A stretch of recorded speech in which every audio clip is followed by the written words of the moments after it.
My daughter hired a hitman on the dark web. My 7-year-old granddaughter found the proof. That night, I was folding laundry in the living room when I heard the softest whisper behind me. "Grandma, don't fall asleep tonight." I turned around and saw Lily standing in the hallway in her unicorn pajamas, clutching her pink iPad to her chest like it was a shield. Her green eyes, exactly like her mother's, were wide and glassy with terror. "Sweetie, what's wrong?" I asked, kneeling down to her level. She glanced over her shoulder toward the stairs, then stepped closer and turned the iPad so only I could see the screen. On it was a black website with a skull logo and glowing green text, a chat box, and the last message, sent just 20 minutes ago, made every drop of blood freeze in my veins. Peach Mom 404. Tomorrow night is perfect. They'll both be asleep by 9. Back door never locked. Make it quick and messy. Home invasion gone wrong. $30K upfront sent. Rest on proof of life ended. Below that message was our exact address in Marietta, Georgia. A photo of me sleeping on the couch last week, and a photo of Lily playing in the backyard.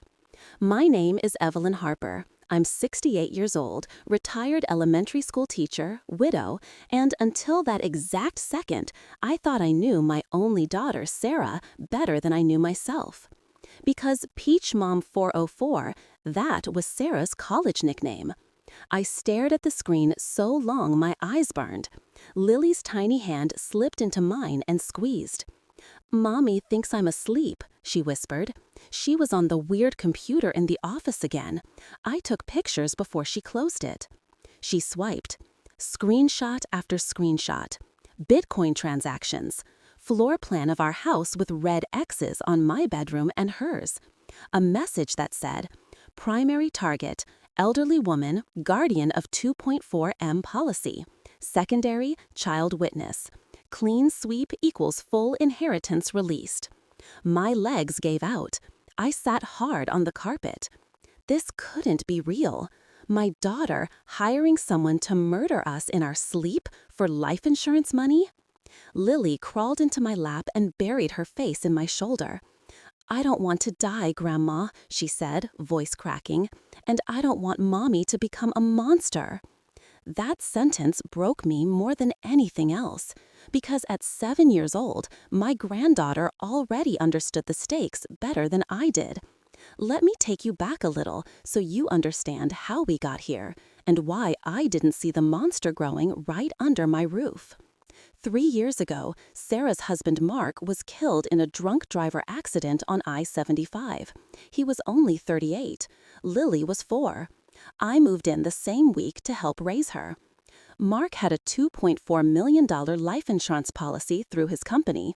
Because Sarah had terrible credit and gambling debts from her early 20s, Mark made me the trustee. The money would stay locked until Lily turned 21 or went to college, whichever came first. Sarah got a monthly allowance, but the bulk was untouchable without my signature. Sarah cried at the funeral and said she understood. She even thanked me.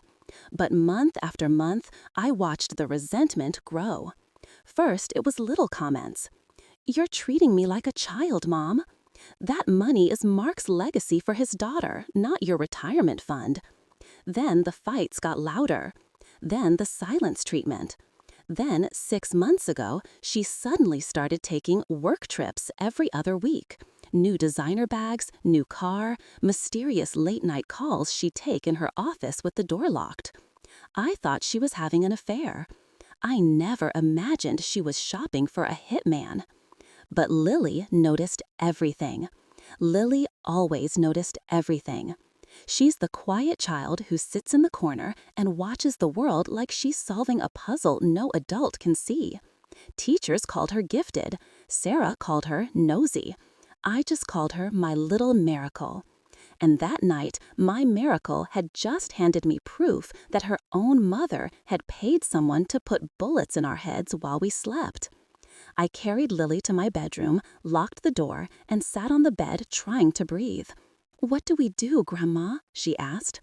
first thing I did was take her iPad and email every single screenshot to myself from a hidden Gmail account Sarah didn't know about. Then I called the only person I trusted with my life, retired Detective James Carter, my neighbor and Mark's best friend from high school. He'd lost his wife to cancer the same year and had basically become family. He answered on the second ring. "Ev, it's midnight. Everything okay?" I couldn't even speak at first, just sobbed. When I finally got the words out, there was dead silence on the line. Then, "I'm coming over. Don't open the door for anyone else. I'm calling the FBI right now." 20 minutes later, James was in my bedroom with Special Agent Rachel Martinez from the Atlanta Cybercrimes Division. Agent Martinez looked at the screenshots and went white. "This is one of the most active murder-for-hire sites we've been trying to take down for 2 years," she said. "The handler goes by Red Door, real identity unknown. But the Bitcoin wallet your daughter used, we've been tracking it for months." She looked at Lily, who was sitting cross-legged on my bed, clutching her stuffed giraffe. "And you took these screenshots, sweetheart?" Lily nodded. Agent Martinez knelt down. "You might have just saved your grandma's life, and maybe a lot of other people too." Lily's lip trembled. "Will Mommy go to jail?" Everyone in the room went quiet. Agent Martinez answered gently. "We have to stop her from hurting you first, then we'll figure out the rest." They made a plan that night. They wanted us to leave the house immediately. I refused. Because if we ran, Sarah would know something was wrong. She'd disappear. The money trail would vanish. She'd try again later. I looked Agent Martinez dead in the eye and said, "My granddaughter deserves to see her mother stopped, not just delayed. We set the trap here, in our home, where she thinks we feel safe." James tried to argue. Lily took my hand. "I'm not scared if you're with me, Grandma." And that was that. The next 48 hours became the most terrifying and surreal. FBI techs turned our house into a fortress of hidden cameras, motion sensors, and live feeds. 4 cameras in the living room, 2 in the hallway, 1 in Lily's room, inside her giraffe. She picked the spot herself. 1 in my bedroom, 1 in the kitchen. Every room wired for 4K video and crystal clear audio. They even replaced our backyard floodlight with one that lit up like a stadium the second anyone stepped on the grass. Sarah was due back Friday. The hitman was scheduled for Thursday night, tomorrow. Agent Martinez explained, "These sites usually send a scout first to confirm the target is home and vulnerable. We let the scout come, we record everything, then we flip him. Best case, he leads us straight to Red Door. Worst case, we still have ironclad evidence against your daughter." I asked the question that was burning a hole in my chest. "Will you arrest Sarah the moment she lands?" Agent Martinez shook her head. "We need her to cross state lines after the payment and communicate with the killer again. That upgrades it to federal conspiracy. Life sentence, no parole." So we waited. And we pretended everything was normal. I texted Sarah every few hours. "Having the best time with Lily. She misses you so much." Sarah replied with heart emojis and selfies from Chicago. But Lily showed me the Find My iPhone map on her iPad. Sarah's phone had never left Georgia. She was less than 2 hours away the entire time. Thursday afternoon came. The house smelled like chocolate chip cookies because Lily insisted we bake them so the bad man thinks we're not scared. She even set 2 extra plates at the dinner table for the nice policeman hiding in the attic. God love that child. At 8:30 p.m., I tucked Lily into bed like always, kissed her forehead, and whispered our code word, "Brave heart." She whispered back, "Brave heart, Grandma."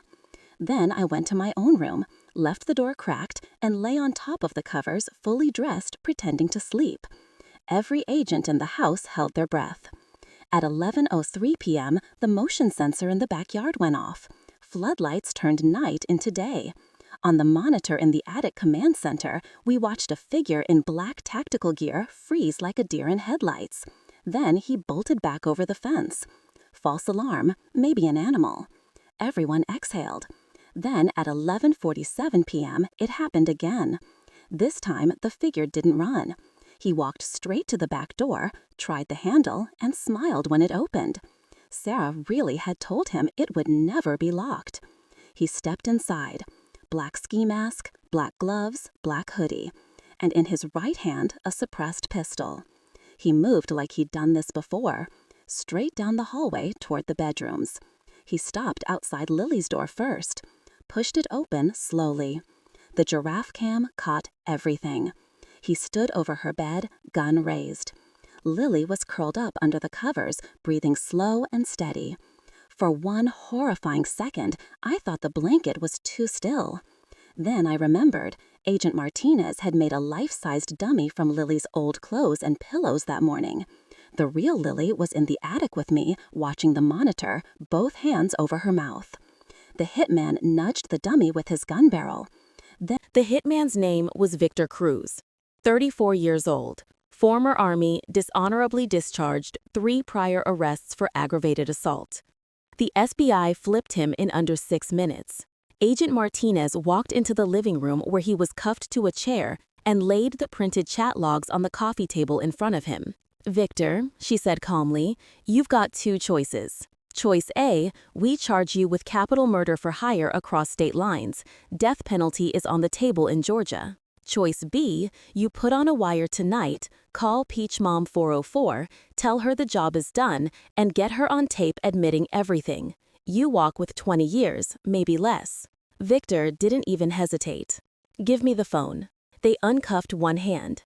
He dialed Sarah's burner number from memory. It rang twice. Sarah picked up, voice bright and fake sweet. "Hey, everything taken care of?" Victor glanced at the agents, swallowed, then said exactly what they told him to say. "Yeah, it's done.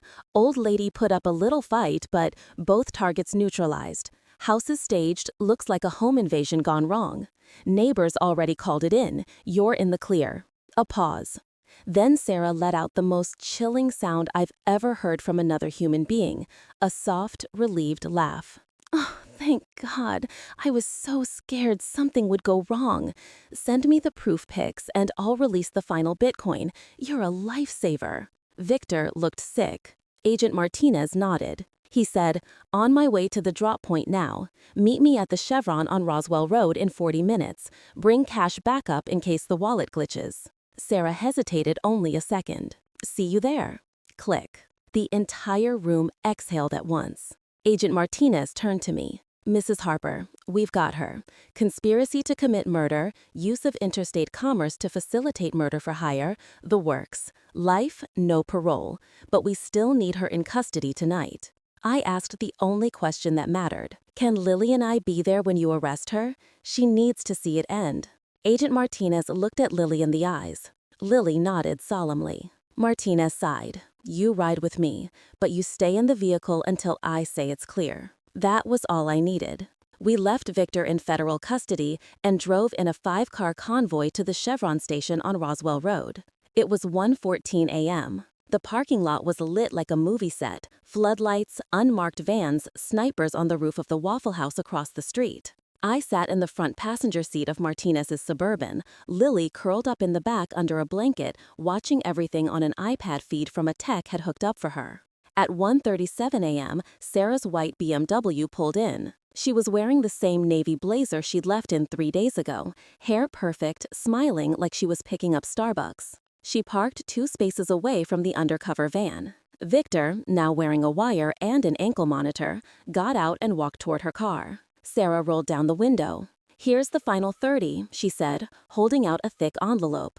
Victor took it. Then 10 agents swarmed out of nowhere. "FBI, hands where we can see them." Sarah's face went from smiling to screaming in half a second. She tried to throw the car in reverse, but a tactical vehicle was already blocking her. They yanked her out, slammed her against the hood, cuffs on. And that's when she saw me step out of the Suburban. Her eyes locked on mine across the parking lot. For one heartbeat, everything was silent. Then she screamed the most blood-curdling sound I've ever heard. "Mom? Lily?" Lily climbed out behind me, holding her iPad like a badge. Sarah's face crumpled. No, no, baby, you don't understand. Lily walked straight up to her mother, looked her dead in the eyes, and said in the calmest voice you can imagine from a 7-year-old, "I understand everything, Mommy. I saw the messages. I saved the pictures. You wanted us dead for money." Sarah started sobbing uncontrollably. Agents tried to put her in the van. She fought them, reaching for Lily. "I did it for you, for us, so we could be rich. You'd never have to worry again." Lily took one step back. "I was never worried, Mommy. I had Grandma. That was enough." Then she turned around and walked back to me. Sarah's screams echoed across the empty parking lot the entire ride to the federal building. They booked her at 3:12 a.m. Fingerprinting, mugshot, orange jumpsuit. I wasn't allowed to see her that night, but Agent Martinez let me watch through the one-way glass while they interviewed her. Sarah cried for 6 straight hours. First, denial. Then, blame shifting. My mother controlled everything. She never let me touch Mark's money. Then, bargaining. "I'll plead guilty if you let me say goodbye to my daughter." Finally, when they played Victor's recording and Lily's calm little voice saying, "You wanted us dead for money," Sarah broke completely. She put her head on the table and sobbed, "I just wanted to be free.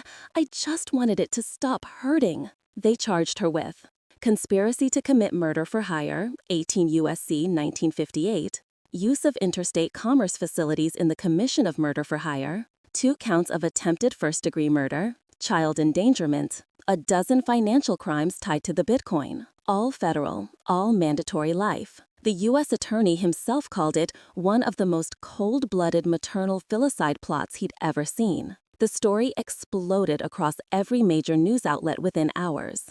Georgia mom hires dark web hitman to kill own mother and 7-year-old daughter for insurance money. Child turns in evidence. TikTok, YouTube, Reddit, everywhere. Lily became the bravest little girl on the internet overnight. We had to move twice in the first month because reporters camped outside. But the worst part wasn't the media. It was the nightmares. For weeks, Lily woke up screaming, "He's in my room, the man in black." I'd rush in, hold her until she fell back asleep. One night, she asked me the question I'd been dreading. "Grandma, do you think Mommy ever really loved me?" I didn't lie to her. "I think your mommy loved you the only way she knew how. But love isn't just a feeling, baby. It's choices. And she kept choosing money over you. That's not love. That's sickness." Lily thought about that for a long time. Then she said, "When I grow up, I want to help other kids who have sick mommies and daddies." I cried harder that night than the night we almost died. The trial was scheduled for February 2026. Sarah took a plea to avoid the death penalty the state was threatening. Life without parole, solitary protective custody, because even inmates hate child killers. The day she was sentenced, the judge asked if she had anything to say. Sarah stood up in her orange jumpsuit, looked straight at Lily in the front row, and said, "Lily, I'm so sorry. I let the darkness win. I hope one day you can forgive me, even if I don't deserve it." Lily didn't cry. She just squeezed my hand and whispered, "I already forgave her, Mommy, but I will never forget." And that was the last time they saw each other. We moved to a small town in the North Georgia mountains 6 months later. New names, witness protection light, new schools, new life. Lily started 3rd grade this year. She made the honor roll, joined robotics club, and still sleeps with the lights off now. Some nights we sit on the porch and watch the stars. She still asks questions. "Will the bad man ever get out?" "No, baby. He took a deal. He'll die in prison too." "Do you think Mommy thinks about us?" "Every single day." Then she smiles and says, "Good. I hope she remembers I saved her soul, even if she hates me for it." Kids, huh? Sometimes they're wiser than all of us grown-ups combined. So, if you're still here listening to this old woman ramble, thank you. This story isn't about revenge. It's about a little girl who chose love over blood. It's about listening when a child says they're scared, even when the monster wears the face of someone you'd die for. And it's about the truth that evil can live in the prettiest houses behind the sweetest smiles. If this story shook you the way it still shakes me every single day, do me a favor. hit that like button, subscribe, and ring the bell. And most important, tell me in the comments, where are you watching from right now? City and time.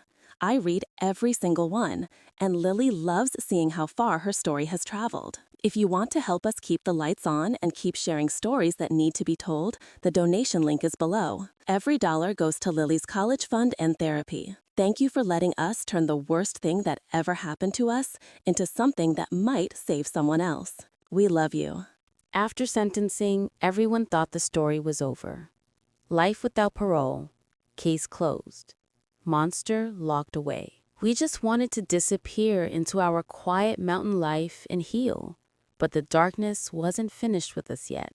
3 weeks after Sarah went to USP Atlanta, I received a certified letter from the prison. Inside was a single sheet of prison stationery, written in Sarah's perfect cursive. Mom, they put me in protective custody because the other inmates keep trying to hurt me. I deserve it, but there's something you need to know. Victor Cruz is lying. He wasn't just the hitman. He was my lover. And Lily isn't Mark's daughter. She's Victor's. I had the affair 6 months before Mark died. That's why I needed both of you gone. If Lily ever got a DNA test for college scholarships or medical reasons, the insurance company would have discovered the fraud. The entire $2.4 million would have been clawed back. I would have gone to prison for insurance fraud anyway. So I chose murder instead. Tell Lily her real father is a monster, and her mother is worse. I don't expect forgiveness. I just needed you to know the full truth before I disappear forever. Sarah.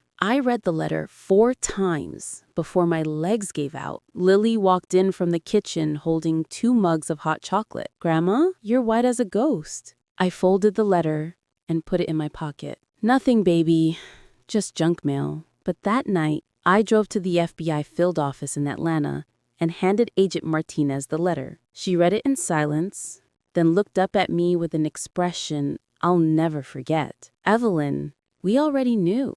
What? Victor confessed everything during debriefing. We ran Lily's DNA against his the day we arrested him. It's a 99.9998% match. We've known for months. My world tilted. Why didn't you tell me? Because Lily was the only thing keeping you alive through this nightmare. We were terrified the shock would break her, or you. The U.S. attorney decided the truth could wait until she was older and in therapy. I started crying so hard I couldn't breathe. Agent Martinez put a hand on my shoulder. There's more. Sarah tried to hang herself in her cell 2 nights ago. She's in the prison hospital on suicide watch. Doctors say she has maybe weeks before her liver fails from years of secret pill abuse. She wrote that letter knowing she's dying. I drove home in a trance. That night, I sat Lily down on the couch. I told her everything. About the affair, about Victor being her biological father, about Sarah dying. I expected screaming, tears, rage. Instead, Lily was quiet for a very long time.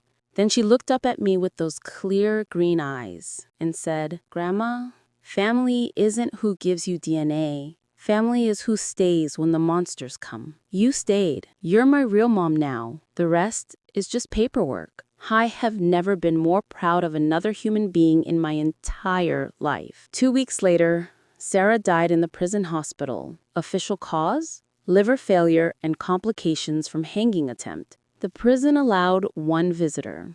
Lily asked to go. I fought it, but the warden said it was Sarah's dying wish. So on a cold Tuesday in April 2026, Lily and I walked into the prison infirmary. Sarah was unrecognizable. Skin yellow, tubes everywhere, barely conscious. When she saw Lily, her eyes filled with tears. Lily walked to the bed, took her mother's hand, and spoke in the clearest voice I've ever heard. Mommy, I forgive you, not because what you did was okay, but because hate is heavy, and I'm only 8. I want to be light enough to fly. Sarah sobbed until the heart monitor went flat. The nurse called time of death at 2:17 p.m. Lily kissed her mother's forehead, turned around, and walked out without looking back. She never cried once. Not that day, not ever again about Sarah. The next month,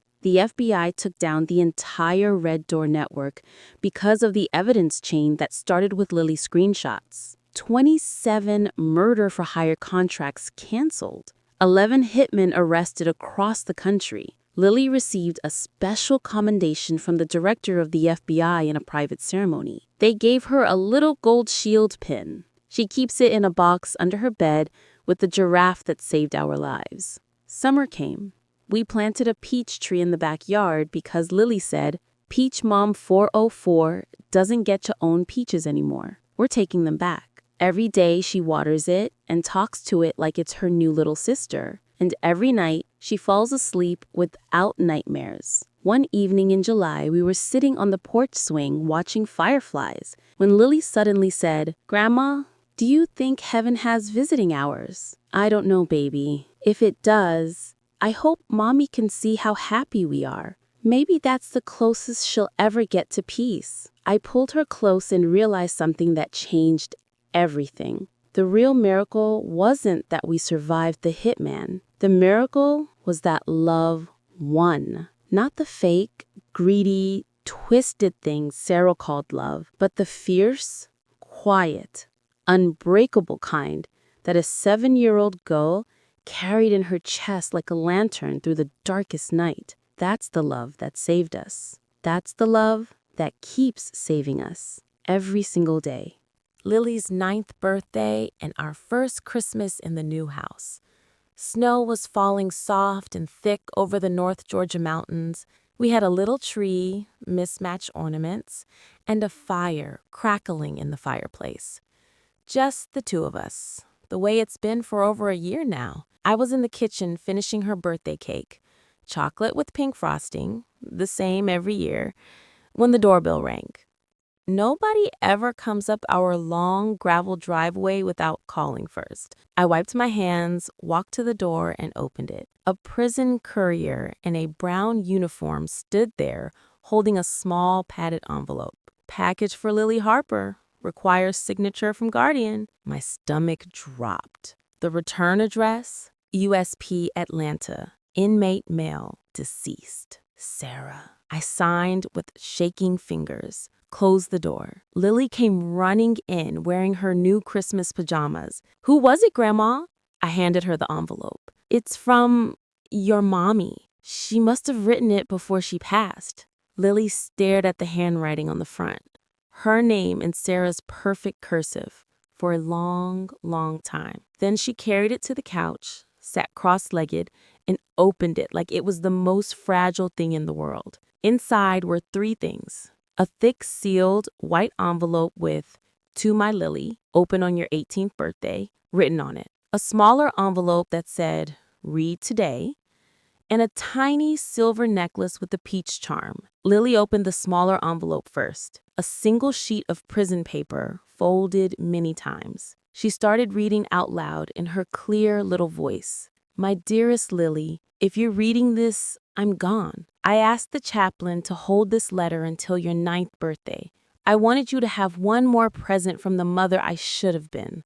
I don't have the words to say sorry that are big enough, so I won't try. Instead, I'm giving you the only thing I have left that is clean, the truth. The big envelope is the confession I wrote for the parole board that will never meet. In it are names, dates, bank accounts, everything. When you turn 18, give it to the FBI. They'll use it to return every dollar I stole from other families on that website. I want your name to be the one that finally closes Red Door forever. The peach necklace was the first gift I ever bought with my own money when I was 15. Your grandma gave me the money, but I picked it out myself. I wore it the day you were born.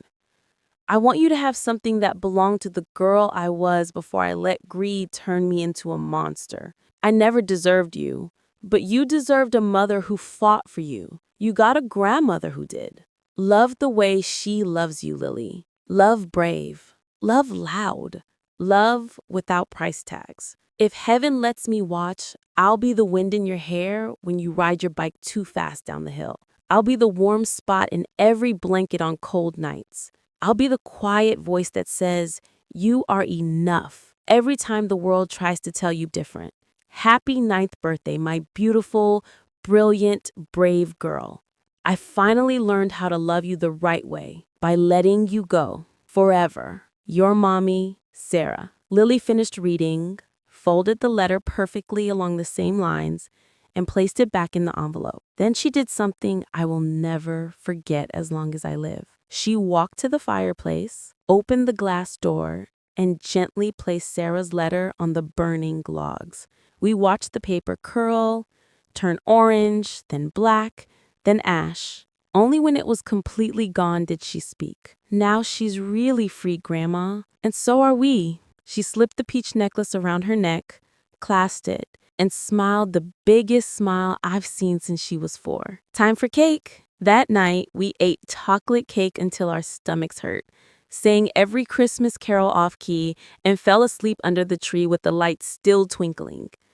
And for the first time in over a year, Lily didn't check under the bed before she closed her eyes. The next chapter of our life started quietly. Lily kept getting straight A's, she joined the debate team, and destroyed every opponent with logic that would make a lawyer cry. She started a little YouTube channel, Grandma approved, of course, where she reviews children's books and talks about kindness. 100,000 subscribers in 6 months. She donates every penny to children's hospitals. On the 1-year anniversary of Sarah's death, the FBI held a press conference. They announced the complete shutdown of Red Door.